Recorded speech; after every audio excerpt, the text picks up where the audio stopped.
Hello everyone and welcome. My name is Aisling Swain. I'm Professor of Gender Studies here at University College Dublin. Today we are launching UCD's Centre for Peace and Conflict Research. The centre is led by Dr. Dawn Walsh of the School of Politics and International Relations. The centre is interdisciplinary and draws work on peace and conflict from scholars across UCD. It acts as a centre point for work with external partners who work on peace and conflict in global contexts around the world, for scholars who are working on historical as well as contemporary contexts of conflict globally. It is my greatest pleasure to chair this section of our event day today and to chair our keynote address by Professor Cynthia Enloe, whom I'll introduce in just a couple of moments. Before I introduce her, some points of information for everyone. Our event is taking place simultaneously here in this room at UCD in Dublin, as well as online, so welcome to everybody who's joining us from around the world. It's also being recorded, so if you are going to ask a question later here in the room, know that your voice and your name will be recorded on that recording.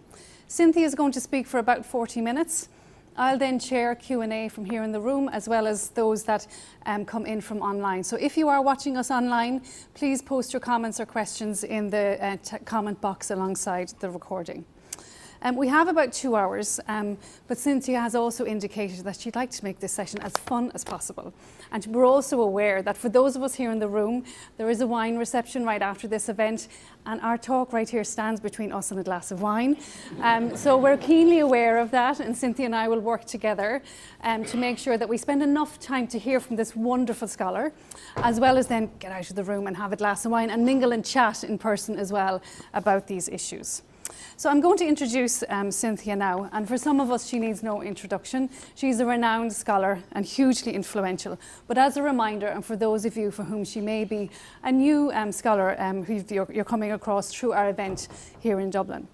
Cynthia Enloe is Research Professor at the Department of International Development, Community and Environment at Clark University in the United States. She has published 15 books and numerous articles, and her writing has been so impactful that it has been translated into Spanish, Turkish, French, Portuguese, Japanese, Korean, Swedish, Czech, Icelandic and German. She is recognised globally for her outstanding contribution to knowledge, a singular voice that has opened up a world of feminist questions about international relations, global politics, peace studies and many, many other fields. For me, her work is associated with the now infamous question, where are the women? Which I regularly use in the classroom. And I have seen whole new worlds open up for students as a result, as it did for myself when I first read her work. The idea of feminist curiosity and legitimizing feminist curiosity and asking feminist questions as knowledge production is a significant outcome of that work and has lit up the minds of scholars and students alike. One of my favourite pieces of Cynthia's work is perhaps the learning that is offered by her book, Nemo's War, Emma's War, which was published in 2010. To be able as a teacher to base an entire classroom discussion about war that is focused on a conversation between women in a beauty salon in Baghdad is a gift. Thank you for that, Cynthia. It has really revolutionised how we might consider the epistemic work of creating knowledge on war, of recognising women's voices and experiences, and where knowledge and wisdom on war takes place and is progressed in sites like a beauty salon. Thank you for that. Your work is illuminating and has given gravitas to the voices and knowledge of women around the world, and we're very grateful to you for the lens that you've offered us. Professor Enloe has had numerous awards established in her name, including for the Best Emerging Scholars paper at the International Feminist Journal of Politics. She has also received numerous awards. There are too many to mention, but they include honorary doctorates from universities in the US, the UK and beyond. In 2007, she was awarded the Susan Strange Award from the International Studies Association, which recognises a person whose singular intellect, assertiveness and insight most challenges conventional wisdom and organisational complacency in the international studies community. In 2010, she was given the Peace and Justice Studies Association's Howard Zinn Lifetime Achievement Award. In 2017, Cynthia was also selected as one of the honorees named on the Gender Justice Legacy Wall, installed at the International Criminal Court in The Hague. So it's best to hear from Cynthia herself now instead of me, and to hear what you would like to offer us to think about today. We're absolutely delighted to have you with us today, to give us your time, to be here with us as we launch this centre, and to thank you for turning up and sharing this moment with us and sharing your wisdom with us. I'm really excited, as you can tell, to chair this event. I'm a huge fan of Cynthia's for years, and I'm really excited to hear what you have to say. So over to you.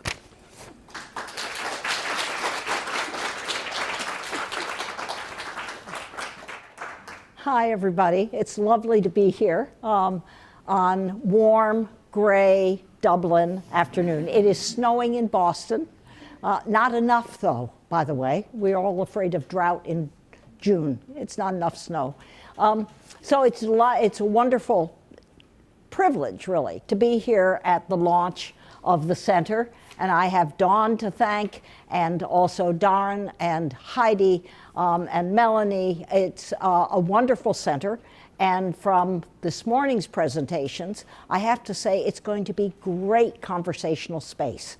So if you're lucky enough to be in person at UCD or around Dublin, make sure you drop in at the center.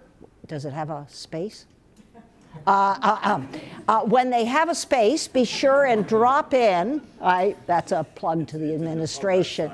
Oh yeah, have a glass of wine or a cappuccino. But really, this morning's presentations were like a flagship for what can happen when you launch a new center that has this kind of openness, this kind of energy, this kind of curiosity. So I'm delighted to be a small part of this. This is just wonderful.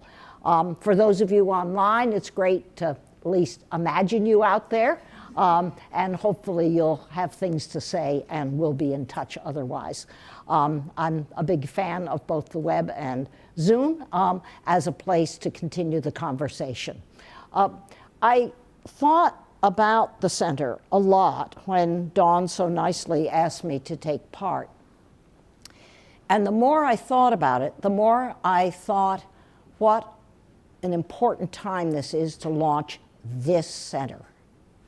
You know, every time you launch anything, whether it be your own PhD or whether it be a small civil society group, no matter what it is you launch, you're launching it in history. You are launching it in gendered history.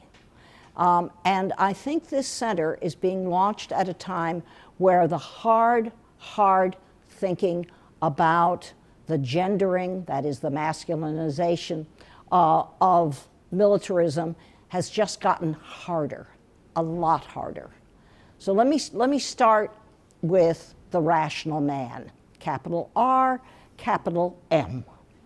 The rational man, which many feminists have spent decades and generations dismantling, is back. I don't think he actually ever went away, but he is looming large now. This is all thanks to Vladimir Putin, not the rational man, but the responses to him, responses to naked aggression, naked militarized civilian targeting aggression. And one of the things that I've noticed, and you're all smart, you probably know how to read between the lines. And read between the lines of contemporary commentary. The expert, always in quotes, commentary. And the tone is so arrogant. The tone is, you see, you all were so naive. You thought that peace was sustainable. You fools, although fools isn't usually used, you now are finally waking up to the realities of the necessity for, quote, hard power. You thought, this is the arrogant rational man, capital R, capital M, speaking to all the rest of us, but especially to Europeans and I would say also to Japanese feminists. We'll come back to Japanese feminists in just a minute. But the arrogant, rational man, looking down on poor, naive us, says, you're finally waking up to the reality, always in capital R. When a rational man speaks of reality, it's always with a capital R. It's never with Roger's really wonderfully refreshing realities, plural. And that is, you're waking up to the reality that peace based on anything except military power is an unsustainable peace. You naive, name your country, you naive believers in post-World War II attempts to create a kind of international structure and culture and process of peace without military power, with less than 3% of your GDP being invested in your militaries. You people now are waking up, aren't you? That is practically quoting, word for word, this is what I do to the New York Times, Roger Cohen, who is one of the veteran, very, very good, fine New York Times European political correspondents. In the paper, if you want to look it up to see what the rational man looks like in print, it is on February 26th, just this week. But when I read it, I could hear echoes of all the other commentaries on the remilitarization of Europe. And these commentaries are happening in Sweden, in Belgium, in Germany, in the United States, of course, in Japan, and in South Korea, those especially. And it says that remilitarization is being realistic, remilitarization is being rational, and anyone who doesn't accept that kind of reasonableness, capital R reasonableness, is naive. And naivete has always been feminized. No person who identifies as male wants to be called naive, because to be called naive is to be feminized. And in every patriarchal society that any of us know and don't necessarily love, to be feminized is not only to open yourself to ridicule, but actually opening yourself to misogyny, which is why patriarchal people wield feminization against men. Right? This is the way patriarchy works. Right? And I've spent a lot of time being educated by a lot of people in different countries about how patriarchy works, because it works. By that I mean it is work that is done by patriarchal people or people who are invested in the sustaining of patriarchy. It has to be made to work. I was at a conference on the trade in small arms, which made me think about your talk this morning. And this was several years ago, and it was sponsored by UNESCO. It was in Paris. And this is about feminization. And it was a big enough, well, it had money. Yeah, the way you can tell that a conference has money is because they have money for simultaneous translators, right? So you don't have the imperialism of English, right? Which is a form of linguistic imperialism. So they had it was a big enough and well-funded enough so there were simultaneous translations, which meant everybody had a little mic in front of them, just like at a UN conference. And so the conference was going, these were all people, literally all people, who were in favor of somehow limiting the international trade in small arms. Small arms, by the way, are rifles, pistols, grenade launchers, and landmines. Okay? There's been years of efforts to try and limit the international trade in small arms. And I was sitting next to Michael Clare, who's some of K-L-A-R-E, and Michael was working hard on small arms trade prevention, or at least limitation. And Michael and I had known each other, and we were sitting right next to each other. So he put his hand over the mic, meaning so the simultaneous translators couldn't hear us. He put his hand over the mic, and he leaned over to me. He said, "Do you think that anybody will say the word wound?"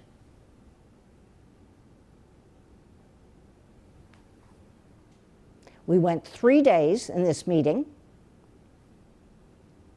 You can guess. And this is an international conference on the limitation of small arms trade. Did anybody say the W word? Why? Because you would lose your credibility in a room full of men. I mean, there were probably 150 of us there, maybe 25 of us were women. But no man in the room wanted to say the word wound. These are people trying to prevent gun violence. Feminization is really powerful. It's meant to silence. And it's meant to silence men as well as women. And what I'm hearing today, in this moment, when this center is trying to make sure we all have the kind of lively, subtle, nuanced, uncomfortable, that's always good, conversations as we did this morning, this kind of discourse of the capital R, capital M, rational man about the moment in which all the people who believed in sustainable peace can now be defined as naive, this is the moment for this center. But it will take, I think, a lot of listening between the lines, a lot of naming what the flaws are in the capital R reasonable discussion about Putin's aggression in Ukraine. So let me switch to give you a sense of who's trying to do that and how hard it is, which means you have to talk to and listen to Swedish feminists right now. So I'm very lucky, I occasionally get invited to sit in on and listen and learn from Swedish feminists. And Elin Lis is one of the prominent Swedish feminists, anti-militarists. And Elin is one of the main staff people for the Women's International League for Peace and Freedom in Sweden. The Women's International League for Peace and Freedom, which sometimes is referred to as WILF, has 64 different chapters around the world. The newest and most energetic are in Ghana, Cameroon, and Nigeria. But they are around the world. The Swedish WILF chapter is one of the oldest. And Elin and her fellow Swedish peace activists have been warning me for at least 10 years. And Lynn would say to me, now remember, neutrality is not the same as anti-militarist.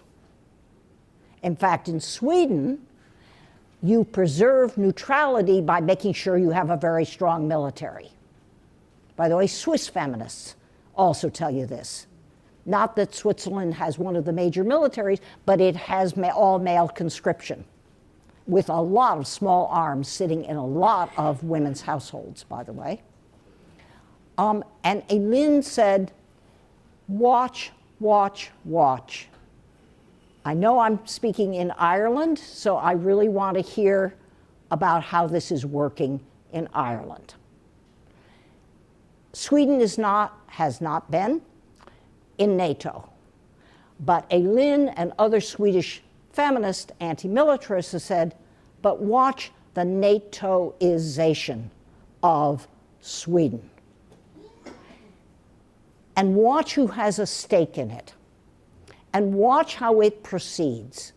And one of the first groups that kind of taught me about this was a group of young Swedish feminists who are holding a summer school up in northern Sweden, because that's where the Swedish government, this is the Social Democrats, not the new current center-right party. This is the Social Democrats. They had made agreements with NATO to have a joint low-flying training exercise for NATO in the north of Sweden. Why would the north of Sweden be just perfect, aside from the fact that in the summer it doesn't have much cloud cover? Because it's, quote, empty. Okay, shout it out. Who actually lives there? Sami. Yes, the Sami, the indigenous people of Sweden. Always beware. Any place on the planet, when somebody says that the place you live in is empty, look out, bad things are about to happen. So this was 10 years ago that the Swedish Social Democrats had made an agreement with the NATO command to have low-flying training over the Sami lands of northern Sweden.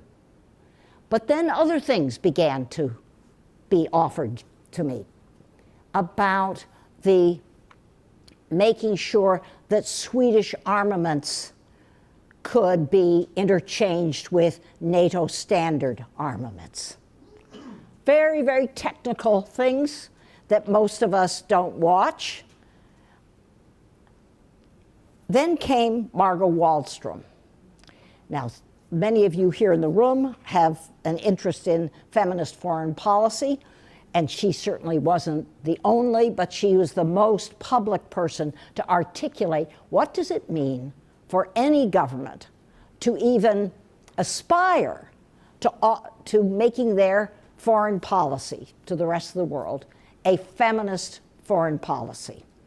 Margot Wallström is a social democrat, and she, before she became foreign minister of Sweden, this matters, she was the United Nations Special Rapporteur on Sexual Violence in Conflict. Just imagine if every foreign minister in every country in the world had had the experience of being the UN Special Rapporteur on Sexual Violence in Conflict. What would they look for when they were appointed cabinet minister for foreign affairs? That's Margot Wallström. So when Margot Wallström came into office, she won a parliamentary seat, and then she was appointed by the prime minister to be foreign minister. She said that Sweden would now, this is aspirational, right? You don't on Monday not have a feminist foreign policy, on Tuesday you have a feminist foreign policy, right? That's not the way things work. She said, but we will now work really hard. And she said, what we mean by that is that our foreign policy will prioritize internationally, women's rights, human rights, sustainable development, and a sustainable environment. That was her definition of what it meant for any government to adopt a feminist foreign policy. The first thing that she did, Margot Wallström, think Stockholm now. The first thing she did was she put a hold on not even a sales contract, a training contract with the government of Saudi Arabia. That is, the Swedish government had a military training program under contract with the Saudi government. So she put a hold on, no equipment, mind you, a training program. So, all of you who follow Swedish militarized politics, who was the first to speak up and oppose Wallström's hold on a training program with Saudi Arabia? What do you have besides Volvo? Go on, name it. What's the Saab? Well, Saab isn't mainly a car manufacturer. Saab is mainly a fighter plane manufacturer. Saab had, if you will, a corporate fit. And they spoke out against, if this is feminist foreign policy, it will ruin Sweden's economy. A hold on a training program with one government. And so Saab spoke out. Now you're all going to have to look at your labels on your clothes when you go home this evening. Name a big Swedish clothing brand.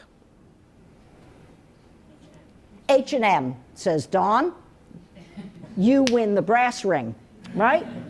H&M doesn't produce any uniforms, doesn't produce any jet fighters, but they thought that the feminist foreign policy would make other buyers of other Swedish goods nervous about dealing with Sweden.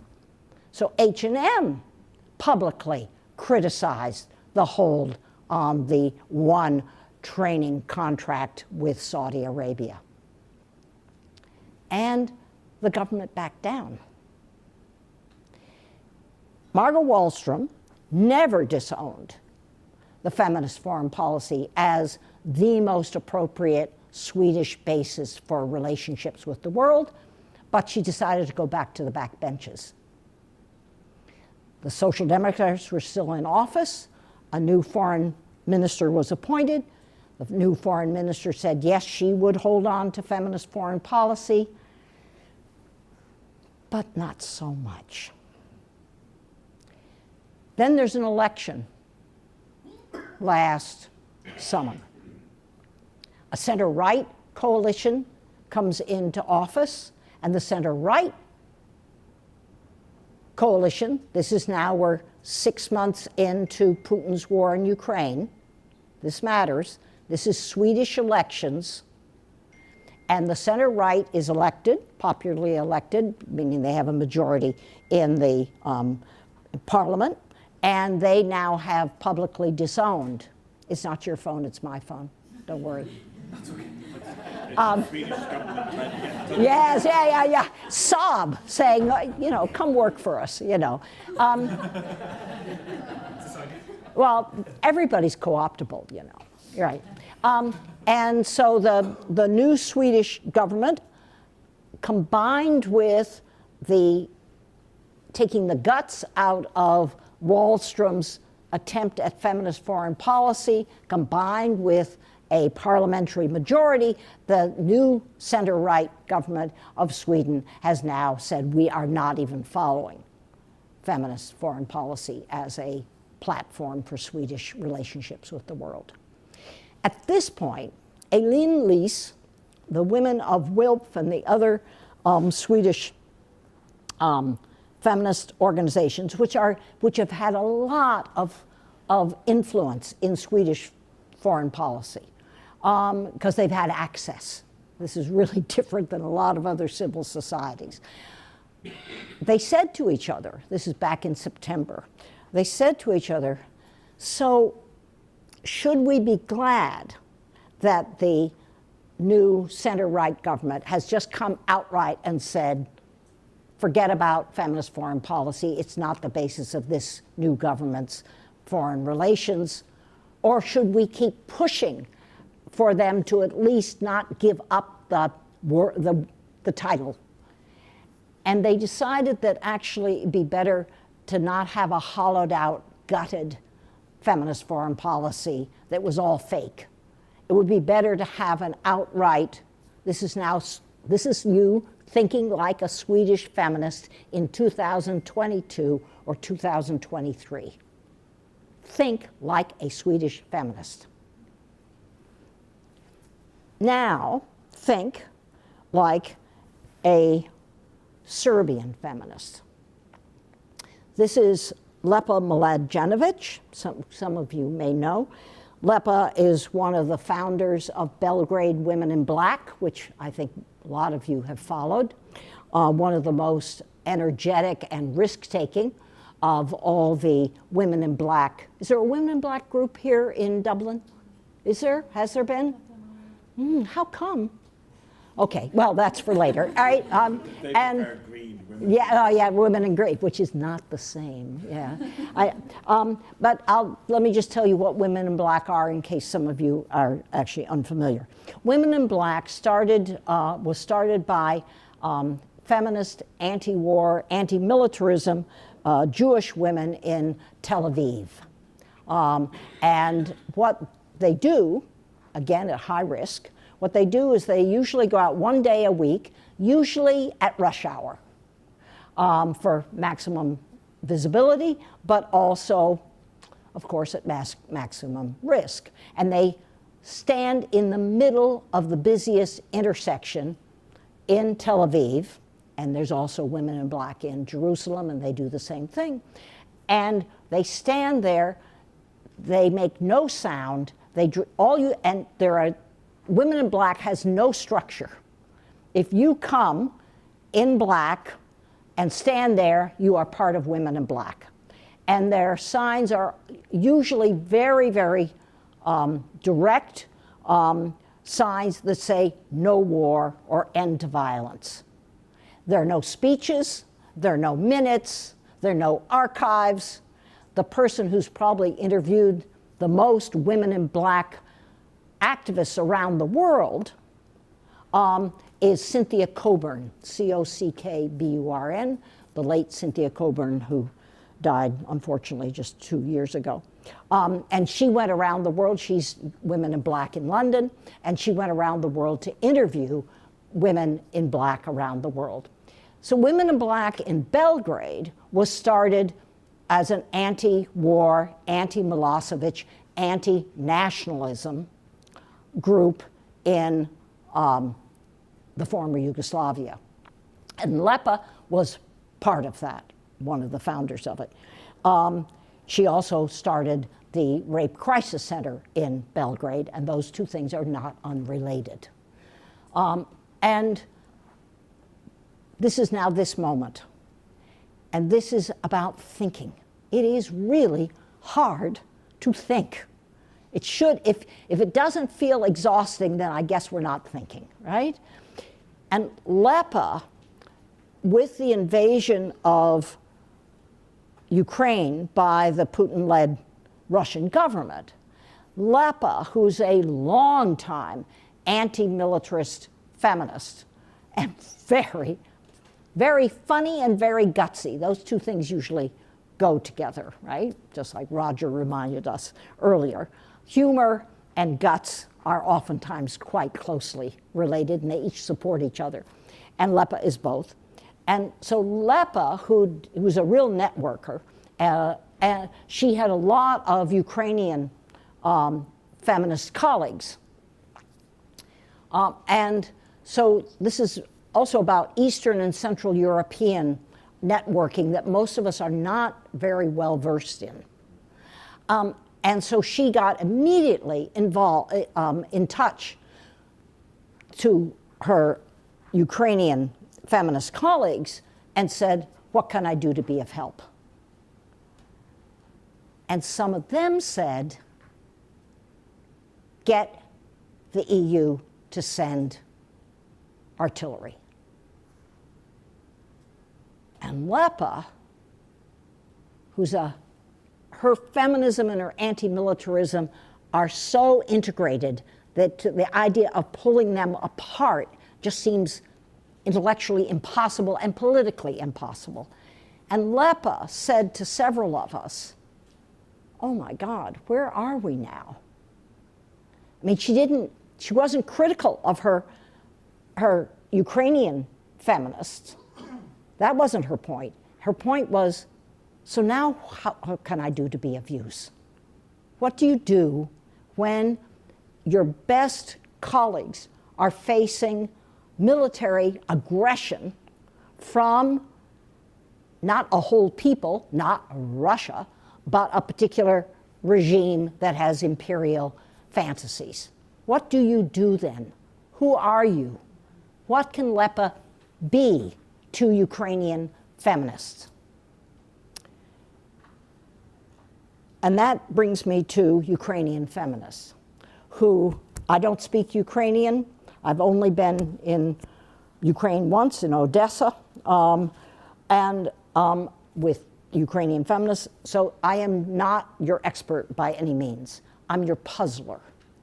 You're trying to think, okay, if you listen to even the little conversations you've had with Ukrainian feminists, what does it make you think? How does it make you smarter in the puzzles you have? Not smarter in your answers, smarter in your puzzles.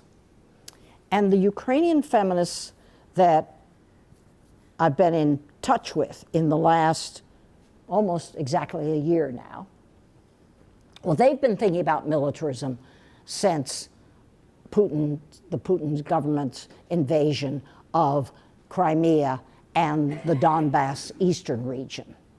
So we may just be finding Ukraine on the map, right? But Ukrainian feminists have been thinking about militarism. Well, they've been thinking about militarism a lot anyway, but they especially have been thinking and organizing since 2014, which came just a month into what Ukrainians call the Meban revolution, or sometimes they translate it as the revolution of dignity.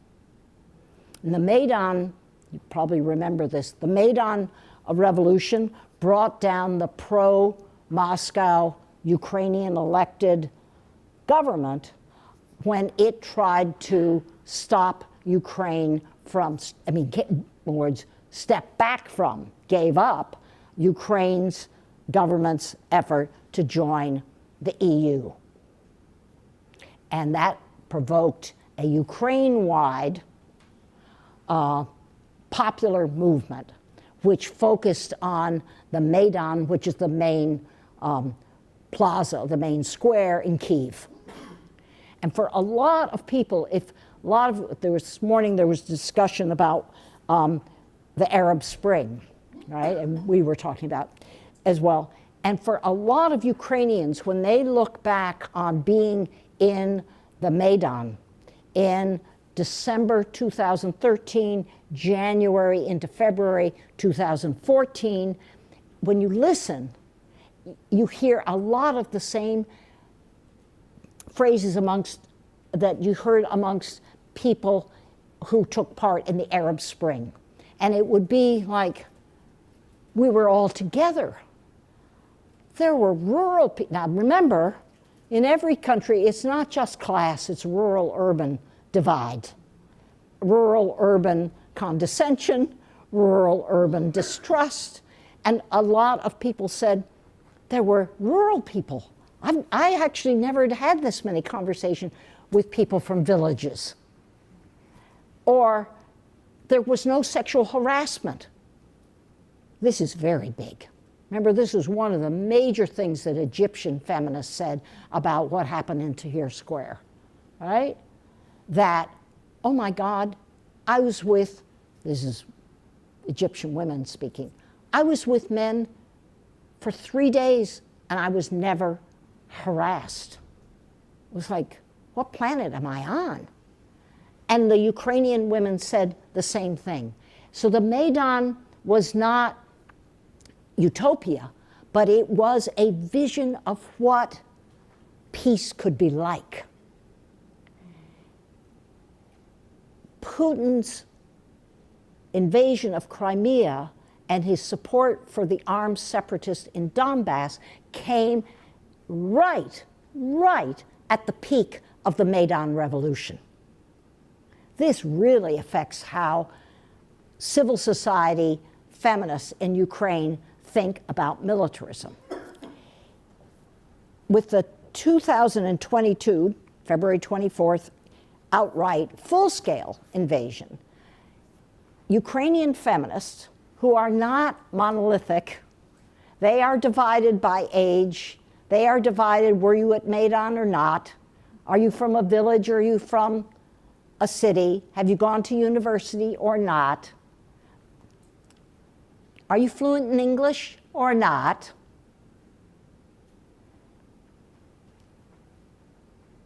Now, Ukrainian feminists have to think about militarization in ways that most of us have never had to think about it. It was easy for me to be anti-George W. Bush when he invaded Afghanistan and then Iraq. That is like easy. It is in an odd kind of way easy, I'm talking about intellectually easy, for Lepa in Belgrade to stand, not easy in terms of physical risk, definitely not easy, but in terms of thinking about where you should be, it is easy to be a Belgrade woman in black standing up to Milosevic. But what happens when you have a blatantly imperialist aggression? It's not a civil war. Then where are you as a feminist? And where are your ideas about militarism and feminism?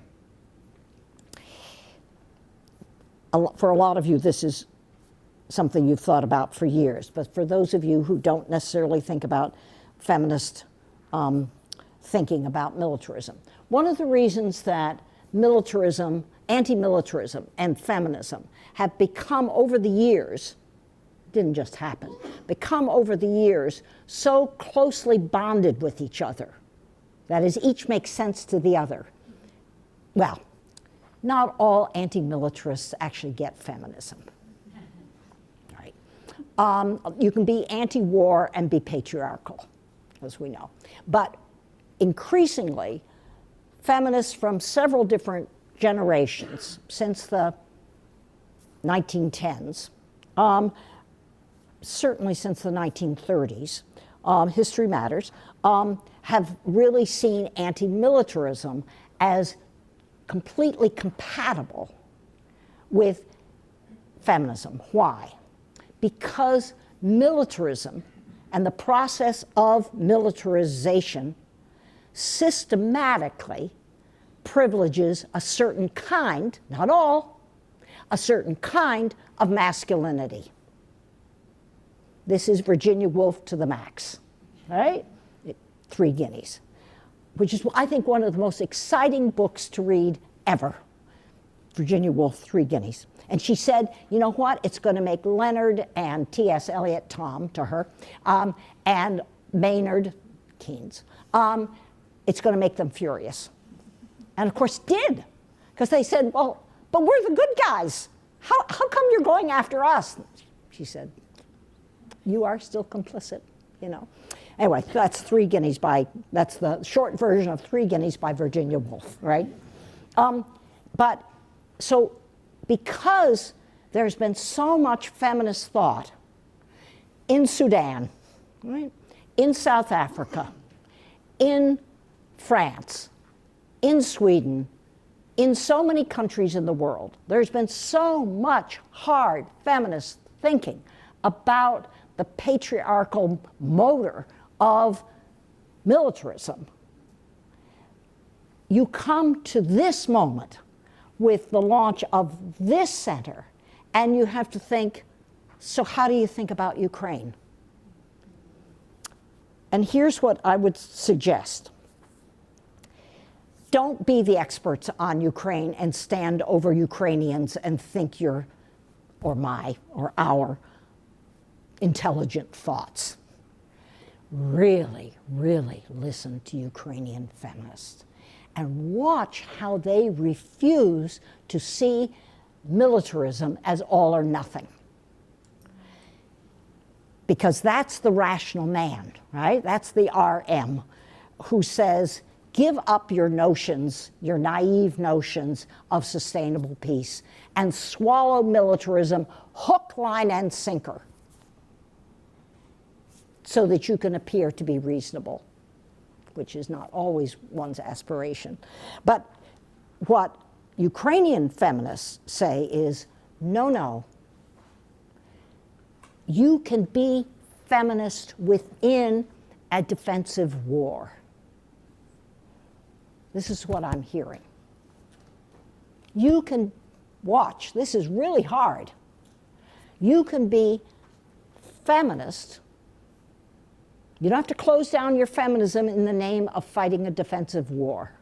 You can be feminist in your critiques of militarism while supporting your fellow country people in a defensive war that looks like it's about survival. So let me give you an example of how they're doing this. This is really hard, right? This is really hard. This is hard political thinking, this is hard political analysis, and this is really hard civil society organizing. Because you have to be so clear of this is what I mean, this is not what I mean. So I'll give you an example of somebody who's been educating me over the last couple of months. Marta Chumalo, C-H-U-M-A-L-O. Marta Chumalo. Marta was just given the Olof Palme Award for peacemaking by the Swedish government. It wasn't by the Swedish government, it was by the Olof Palme Award Committee, not to be confused with the Swedish government. Marta, and what was she given the award for? Marta Chumalo, and she would never say it's by herself, helped create Women's Perspectives, which is a Lviv-based feminist civil society group dedicated to anti-violence against women. Now, as I'm being educated by Ukrainian feminists, I'm learning that since independence, that's 1991 for Ukraine, independence from the Soviet Union and then Russia, Ukrainian feminists have had as one of their priorities working against violence against women. And Women's Perspectives in Lviv is one of the four groups in the forefront of this effort. And what Marta is saying, and her fellow civil society feminist activists, is in the midst of war, do not turn away from domestic violence. In the midst of mega violence, do not ignore intimate violence, because that's, of course, what militarizers would want us to do. What do you mean you're being intimidated by your male partner? We have a war to fight.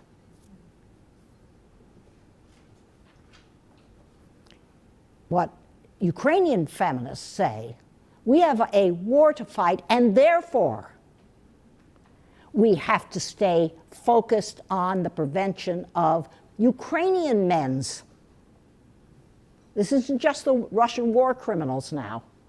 Ukrainian men's, and the term used by Ukrainian feminists is epidemic of violence against women. That is the way you, in fact, create enough social unity that you can effectively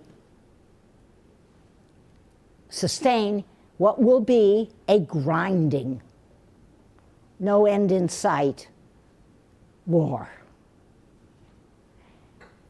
Work against domestic violence while you are working for defense of the society. They probably wouldn't say nation, by the way.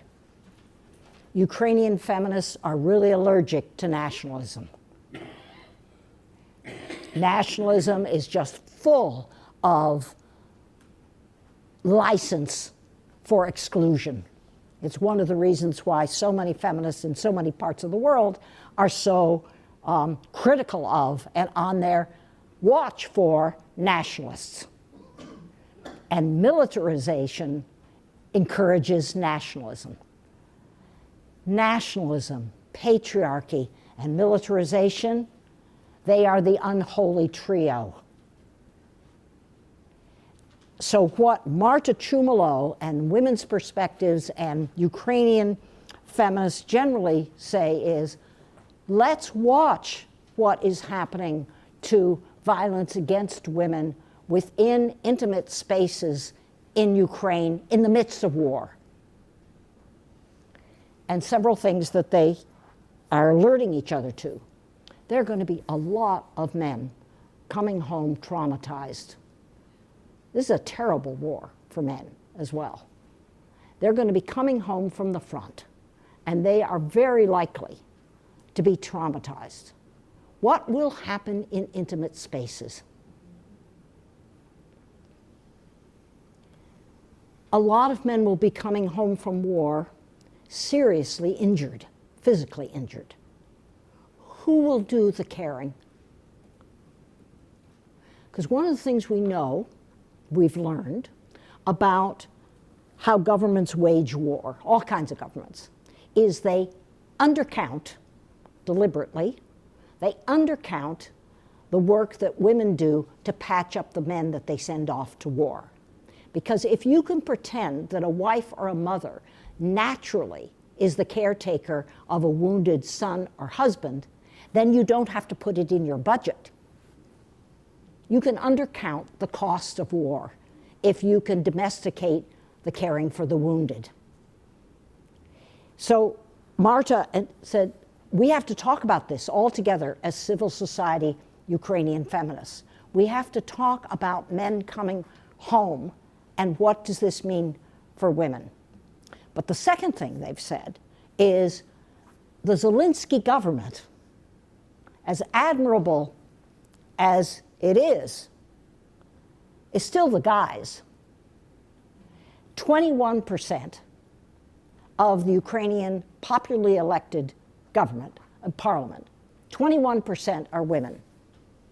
Well, that's better than some countries, but it's not exactly paradise. Every time you see a photograph of Zelensky and people around him that are oftentimes in the caption called his inner circle, I do what every feminist in this room does. I count. Don't you always count? Don't you always, Pooja? Don't you always count, right? And the inner circle is almost all male.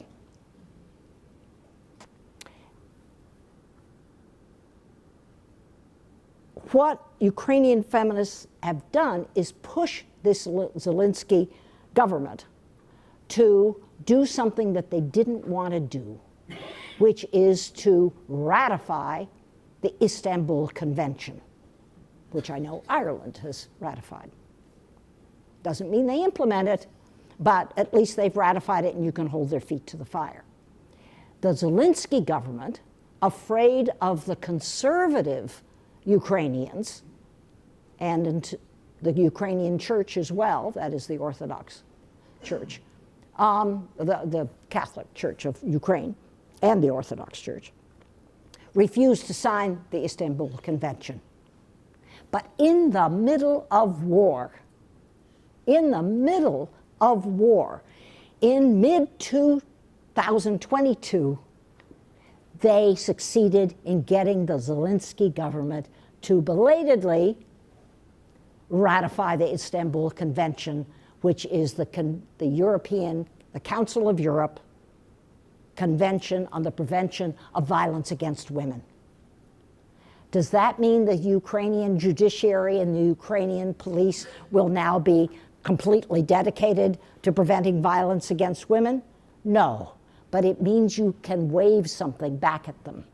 You have made a state commitment now. So let me end on this. This center is being launched at a really hard-thinking time.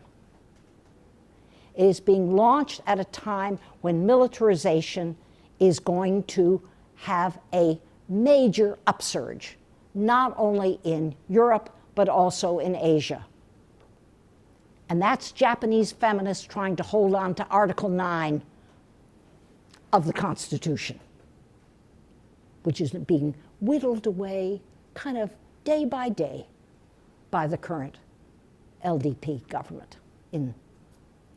This is a time when militarization will look rational, and when men who dare to say that peace is sustainable will be chastised as being naive. This is that moment.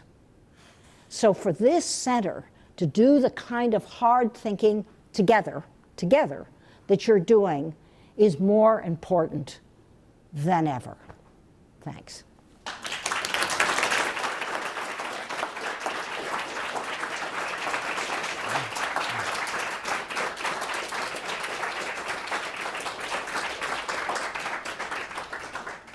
It's not fair. I get water.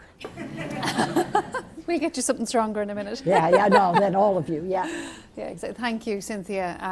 I almost forgot I was supposed to chair because I was so enthralled by what you were saying, so thank you for that. And so much food for thought, and so many questions coming in my own mind. But I'll open questions here to the room first, and then I look online as well. So for those of you who are watching us online, please do post up your comments or questions, and I'll try and bring some of those into the room. We might take questions in groups of 3 if anyone would like to raise their hand. And let me get paper so I can write it down. Sure, Cynthia's going to get some paper. If you can wait for the mic to come to you, and if you could please introduce yourself as you ask your question. And you might stand up because we actually can't see you at the back, if that will be okay. So I'll ask the first speaker to go ahead, please. Lisa. Hi, Cynthia. My name's Lisa from the School of Philosophy. Thank you so much for your talk. Can you hear me? Yeah, so the mic doesn't come into the room, it just goes online. So you need to your voice needs to project to us up here. Sorry, I was trying to be quiet so I wouldn't shatter your eardrums. That's okay. Thank you so much for your talk. I just wanted to ask if you could go back to your friend and colleague Lapa, and yes, what is she to do? Good. Greeted by this question and her commitment to anti-militarism, and this question or this request to send arms, what is she to do or what is she to be? And then just a clarification question about Article 9 of the Japanese Constitution, if you could say more about that. Thank you. Thank you for that. Thank you. We have a question here. Thank you very much for this fascinating or excellent presentation. I find it very hard to digest Ukrainian feminist militarization thought, and I'm just wondering, have they thought about what bringing more weapons would bring to innocent people? Because weapons means fueling the war. It means diverting of resources from health, from social services, and from education. Have they thought about that? Also, have they thought about killing of innocent people in Ukraine and Russia as well? And of course, they are anti-war movement in Russia. Maybe is not well known. We don't know about it because of what's going on in Russia. But I assume that there are people who were against the war in Russia and feminists in Russia. Have they tried to contact those women and find out a solution to the war? Also, another question, during the 60s, 70s, 80s, there used to be a very strong global anti-war movement. What happened to that one? Is it still exist or not yet. Yeah. No. Yes, sure. Okay, thank you. And Cynthia, you're okay to take one more? You've taken note of those? Yeah, make it a one-part question. One part. Melanie, would that be okay? Yeah, so Melanie. I will next. try very hard. Thank you very much, Cynthia. What fascinated me most, I don't know if it's most, but what I found fascinating is how you were interweaving activist, academic perspectives and made it look at one. So could you please tell us, can you be an activist and an academic, and how so? Okay, Cynthia, over to you. For those easy questions. Yeah, yeah, but they're great. They are great. I mean, they're great questions. Let me start with maybe the easiest one because it's factual, which is who asked the Article 9 question? Hey, hi. Article 9. The Japanese Constitution that currently is the Constitution of Japan was written in the aftermath of World War II and the Japan Imperial Army's defeat. It oftentimes is portrayed as if it were simply imposed by General MacArthur of the United States. My understanding from Japanese feminists again, any place I go, everybody thinks I need to be tutored. And of course they're right, So anyway, I'm tutored by people everywhere. And Japanese feminists said, look, don't buy this narrative, that this post-war constitution of Japan was simply imposed by the victors, by the US, after World War II. They said, it is our constitution. We have made it our constitution. And Article 9 is part of our commitment to never go to war again, never to have a militarized regime in Japan. And Article 9 specifically says that the government of Japan, the state of Japan, will never again have a military capability for aggression, which means no joining anything like NATO. Now, Japan also has a very strong nationalist movement, conservative nationalist movement, which is the object of resistance by Japanese feminists. Most of the Japanese nationalists ally themselves with the ruling LDP party. The LDP, Liberal Democratic Party. The LDP has been in power, the only other party that's been in power as long and as consistently be PRI in Mexico, I think. And the LDP has a nationalist wing. It's a very pro-business party, not so much culture war conservatives, much more big business conservatives, but it has a nationalist wing who doesn't, for instance, won't accept that the Japanese Imperial Army ever set up a sexual slavery system called the comfort women system. So in fact, alive today in Japanese politics is, now we're 3 generations away, is the debate over was there ever a comfort women system?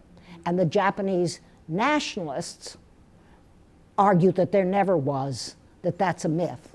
Japanese feminists, I've been in the lead to say face up to history and to support the women who were in that sexual slavery system who are now dying off. I mean, there are not that many left now, but in the Philippines, in South Korea, in Taiwan, in Singapore, and in Indonesia.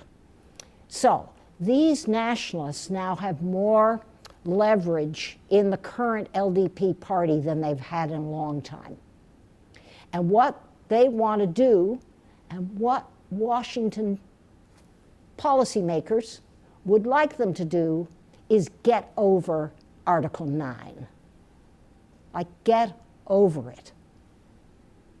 And Japanese peace activists, and especially Japanese feminist peace activists, said Article 9 is Japan. And so when you see demonstrations outside the Diet's the name of the national legislature, when you see demonstrations outside the Diet, one of the things you'll notice is how many older women are in the front of the rallies who say Article 9 is my, they wouldn't say religion, Article 9 is Japan. And that's what is being contested now. The current LDP prime minister is whittling away. And Washington rational men are happy. And they have been pushing for the whittling. Now, supposedly this is General MacArthur's constitution, right? But they've been trying to whittle away at Japan's Article 9 ever since the Korean War. And they're having more success now because of portraying China. It doesn't help that China is the Chinese Xi government. Let's not talk about China. The Xi Jinping government is firing missiles into the Japan Sea. They're not just making sneakers in Japan, right? There's no point in having a feminist analysis of this if you're not realistic on all sides. But the Xi Jinping militarization, which is in high gear, just plays right into the hand. This is the way it always works, right?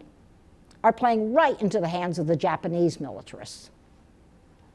Militarists are always fed by other militarists. That's Article 9. Oh my God. Oh, this is terrible. Okay, LEPA. So I won't do my whole seminar thing, okay? So for LEPA, what she has said to me is, she's a fabulous person. She said to me, it's humbling. It's humbling. She said, I'm not less anti-militarist than I ever was, but I am trying to listen really hard. And she said, but that's what solidarity takes, right? And this comes back to some of the conversations this morning. It doesn't mean that she agrees immediately with those Ukrainian feminists, not all, who say send artillery. But she says, I am going to really listen hard. I am not going to pretend that my experience with Milosevic is Ukrainian women's experience with Putin. I am not going to simply say, I know better because I've been through this, right? And so what LEPA really is doing is she's not sending drones. There are a lot of women around Europe who are sending donations for drones to, Ukraine.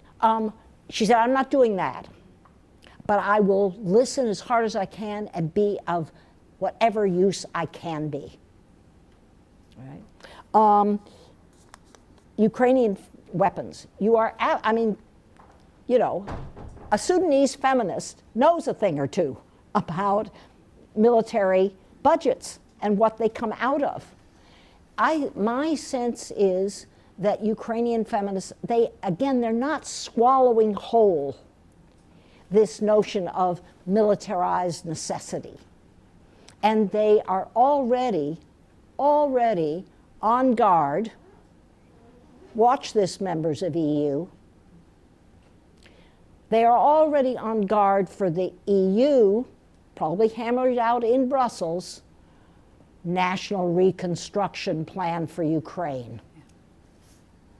And they are on guard for social services being cut in the name of keeping debt low. Right? So let me give you another reading assignment.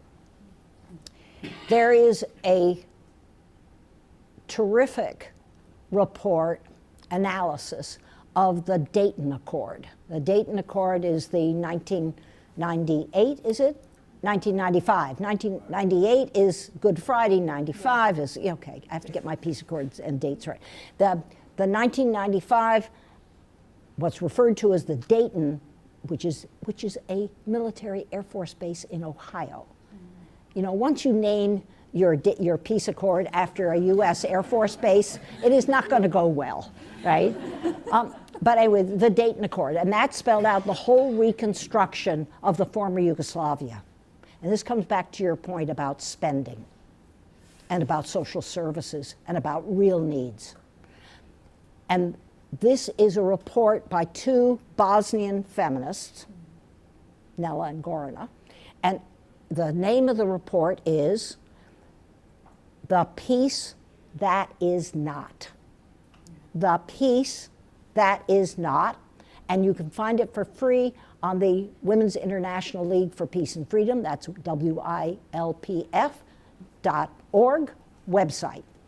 And Gorana and Nella go through every part of the Dayton Peace Accord National Reconstruction Plan and show how it underscored patriarchy, how it diminished social services, everything that you've just mentioned. So I don't hear any naivete, if you pardon now. I don't hear any ignorance on the part of Ukrainian feminists about what it means to spend a lot on militaries and thus impoverish the social services that women and men depend on. But it is very tough, and it's going to be outside debt. Watch reconstruction. Friends of mine have said that there's already discussion with Zelensky about post-war reconstruction. And she said, she has her hand on the pulse of Brussels politics, and she said, look out, they will try to reproduce the Dayton Accord. Right? One last thing, and that is, yes, there are Russian anti-war feminists. Ukrainian feminists and Russian feminists have a long history of trying to talk to each other. Now it's impossible to talk. It's been made impossible to talk. That's how autocrats work. Make sure that civil societies groups can't talk to each other. One Ukrainian feminist I know said, I will not hate. I will not hate, saying I will do everything I can to try and stay in touch with any Russian feminist I've been working with over the years, but it's really, really hard. Is there a global anti-war movement? There is Women's International League for Peace and Freedom, right, which has all these local branches. I think they're probably the embodiment of an organized, as versus a movement, organized. But also everybody who supports 1325, that is Women, Peace and Security, and that's a very loose but very active network, and they're not all in WILP, right? Madre, which is another transnational anti-war feminist movement, and they all talk to each other, right? So it exists, but you know, you always have to look for movements, right? Yeah, I know. You had one more question from Melanie about Oh, activism yes, and Melanie. academia. Oh, yes, okay, yes, Melanie. Melanie and I have actually, of course, talked about this, right? This didn't, you know. And that is, activism makes you smarter because you learned mistakes. You can't be an activist if you don't listen. You can't be a real activist if you don't listen. In activism, there aren't the experts. I mean, I think that I've had to think harder thoughts, not easier thoughts, harder thoughts, because activists like Elin Lees in Stockholm or Marta in Lviv have tried to tutor me in, you know, it's not that simple, Cynthia. You know, this is our history. You don't even know our history. I mean, they're polite, so they say, oh, you should learn our history, so that's nicer. Because they're much more, and this gets, again, back to Roger's wonderful talk, they're much more grounded in the messiness of complexity. And so I think, Melanie, whatever little efforts I've tried to make as this thing called an academic, which is mainly a writer and a teacher. I mean, that's all it means. I never think of myself as an academic. I think of myself, I'm more a teacher than I am anything else in the world, right? I think that if somebody said sort of like, who are you? I'd say, well, I think I'm somebody who tries to be a teacher, which means you have to listen and learn, right? And so I think that activism, honest activism, activism with integrity, activism with ears, activism with curiosity, that makes me better in trying to do research and share research. I just don't see the binary. I know who has a stake in the binary, but that's really different. Great, thank you. And we have a couple of questions online, and I'll maybe just communicate one here from Riley Lankes. I'm sorry if I'm pronouncing names properly. And they say, speaking as an American citizen, how can we push back against the militarism of our government while still supporting the need for military support which Ukrainian feminists are articulating? I think that speaks to some of the, I suppose, the tensions or the dilemmas that your talk brought out today, in this idea that are feminists essentially anti-militarists? Can there be a coexistence, right, of wanting to use force in defence and at the same time being feminist? And this particular question speaks to the American context and outwards. Yes, so, right. And I think, thanks for that. And of course, I'm, in the boat with you there. Politically, I think in the American context, one has to say it is not a choice between the defense budget and childcare, right? Because what American militarizers' discourse is, it's one or the other, right? There are a lot of other things you could cut, right? There are a lot of corporate tax breaks you could cut, right? There are a lot of other sources of income that you could tap. And so I think in American politics at the moment is don't let anybody push you into, you have to choose between childcare and missiles. You have to choose between Lockheed Martin and your local health clinic. No, no, no, no. But you do have to say you are posing this as a choice, and it's a false choice. It's a choice that is lazy, is a choice that is unimaginative, and it actually is, I was just going to use the N word. It is ignorant about actually what security looks like.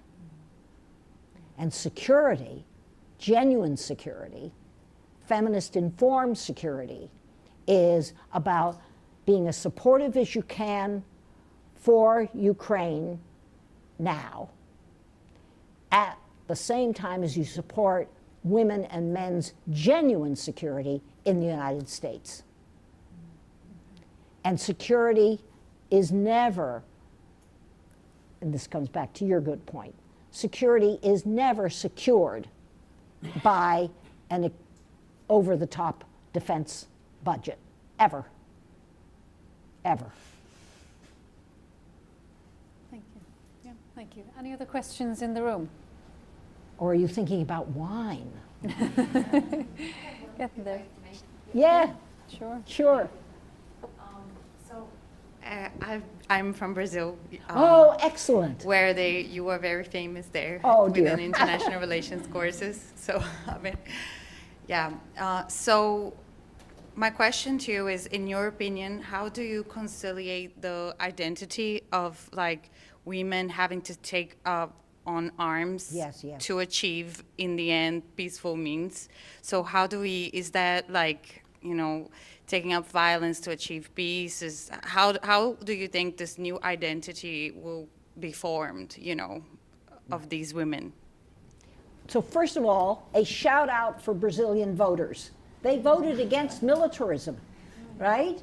I mean, when you're trying to think about which voters understand that rampant militarization will not make their lives more secure, give a shout out to Brazilian voters, right? Because they just voted down Bolsonaro. I think women in now I'm talking about women and you are too in this case, I think, women in state militaries rather than insurgent militaries, right? But, well, but the politics are a little different. You're thinking mainly about Ukrainian women in the Ukrainian military? Okay. I think the first lesson I'm learning, we're all in the process here, right, is don't make them your Ukrainian heroes, right? Marta Chumalo is my Ukrainian hero, right? That women who, for often very good and generous sacrificing reasons, are doing what they can, and some of them are joining the uniformed Ukrainian defensive military. I don't denigrate them at all. What I really am nervous about is any of us imagining that's what a Ukrainian brave woman looks like. And that oftentimes you see, the media cannot resist a woman with a gun, which actually is pornography, I do believe, in a way. But for me, that completely misses who's doing the hard work of keeping the Ukrainian social fabric together when people are in basements, when people are displaced, when people have lost their jobs and their kids can't go to school. Who is keeping the Ukrainian social fabric together? They may not have something we recognize as a weapon, but they are my heroes. So I don't, in this case, I don't denigrate any Ukrainian woman, they're all volunteers, they're not conscripted, who has joined the uniformed state defense forces. But they aren't my main heroes, because they are not who will remake Ukraine. Let me just add on to that, because it's such a good question. Over the years, is anyone here in the Irish Defense Force? Because you never know. Well, because I've learned this. I gave a talk once at a lunch thing in Melbourne, I think, Melbourne or Sydney. And everybody was in civilian clothes, and I did my kind of feminism, militarism, and 3 women, all in civilian clothes, came up to me after. They were furious. They were all members of the Australian military. And what they thought they heard from me was a kind of, any woman who joins the state military is a dupe, a puppet, right? And no friend of other women. I said, well, I had to really thank them. I said, if that's the way I came across, I've really got to clean up my act, because that isn't my point. I think, I mean, it depends which military, by the way, everybody. One military doesn't equal another military. But let's say that you're in a somewhat democratic society that has a state military. Here's what I've come to think.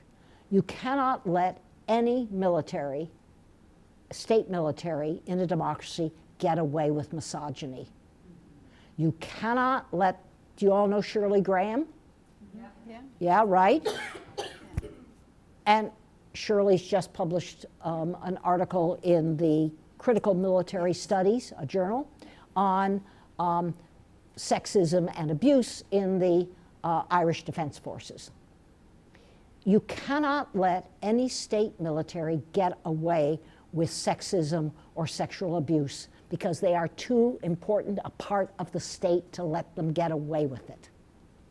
But in challenging sexism, and even worse, sexual abuse inside the state military, doesn't mean you have to turn women soldiers into heroes. Except that every woman who speaks out about #MeToo is a hero. So that's just kind of an addendum.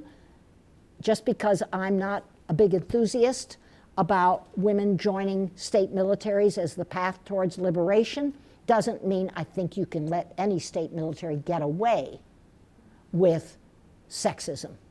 They're too important, they've got too big a budget, they have too much of a cultural space to let them get away with it, including in Ireland. Great, thank you. I have another question online. I'll take this one and share it with you, Cynthia. Excuse me, it's from Demnath Kaltakin. During your talk, you mentioned the importance of talking about men coming back home and what that may mean for intimate spaces. She's curious about how we can centre the experience and needs of survivors of domestic violence within larger efforts to promote peace and security during and after conflict. So I wonder, would you speak about that a little bit more? Yes, this again was listening to, I was invited to take a part in a conversation with Marta and her Women's Perspectives group in Lviv. And they're the ones who raised this issue. I mean, it's been raised by women in Britain and women in the United States and other places. That is, men coming home from military service where they have seen violence are oftentimes struggling.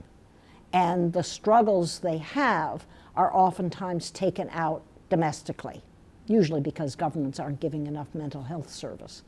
And I think in Ukraine, what I'm so impressed with is they're talking about it now.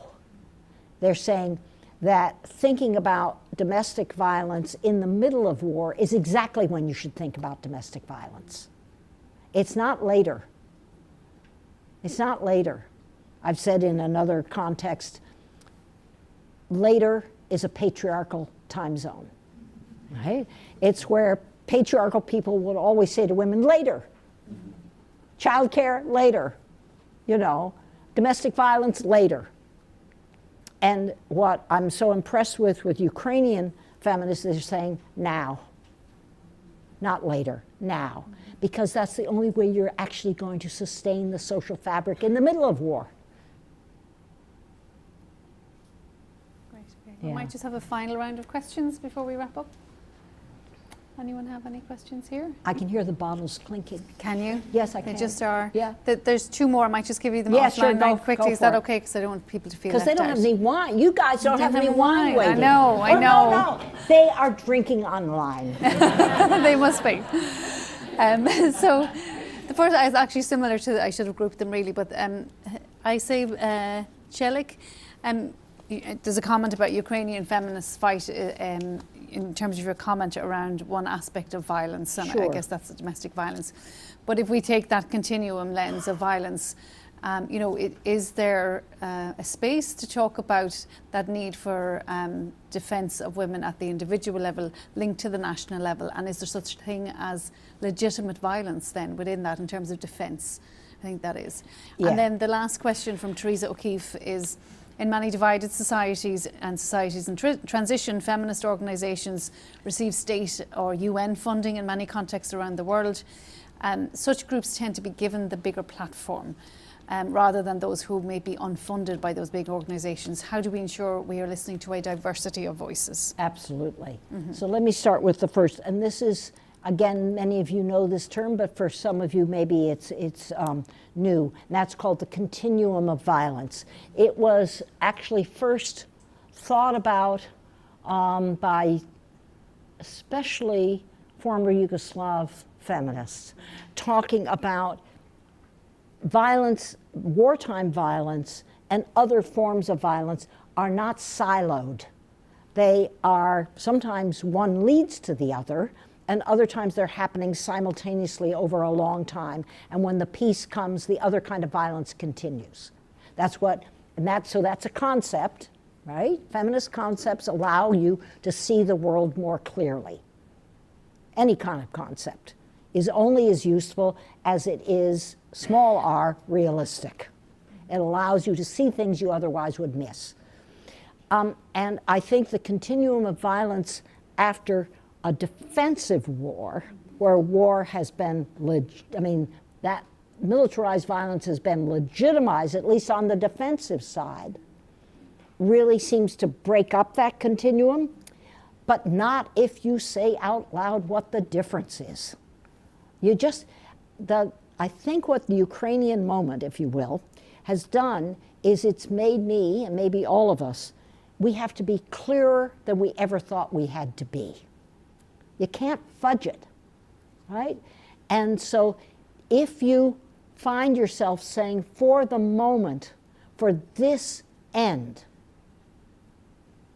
the survival of this society, we need to have defensive military capability, then you have to say, when does defensive capability no longer get prioritized? And you have to name it. You have to say, no, no, you don't get to make this into our bid to NATO, right? And thus begin to really say all kinds of violence has to be prevented. And the causes of all kinds of violence, just what you were talking about this morning, have to be taken seriously and investigated. This is a hard moment, folks. But that's why you're doing the work. You know, that is why you're here, right? You're not slackers, you're not easy thinkers, right? The final question, yes, is about who gets funded. This is about reconstruction, this is about international agencies, this is about international funders. And one of the things that we should be learning is that you can't just fund the people who have the computers. You can't just fund the people who have the tax-exempt status. You can't just fund the people who have the staff to write the 18-page grant application. You can't just fund the people who have facility in English. And this comes back again to one of the wonderful presentations this morning about local informal groups, maybe the smartest. It means that if you're a donor, everybody in the world talks about the problem of donors, all right? Donors have measures for success, and they're oftentimes the wrong measures because they then want to go to their donors and show we've been funding successful projects. So you really have to have the curiosity, the feet on the ground to find out, well, who's really doing the smart, hard, messy work. You have to be smart donors, not lazy donors. Thank you. Thank you, Cynthia, for sharing your thoughts and the fruits of all of the work you've been doing for the last year in terms of listening to people and bringing those stories to us here today as we launch the centre. It's been really enriching, I think, and enriching for the centre to hear from this level of thinking and to encourage us to be brave, I think, and to ask hard questions. So thank you for that. And so before I hand over to Dawn, let's give a round of applause for Cynthia and thank you for your time. Thank you.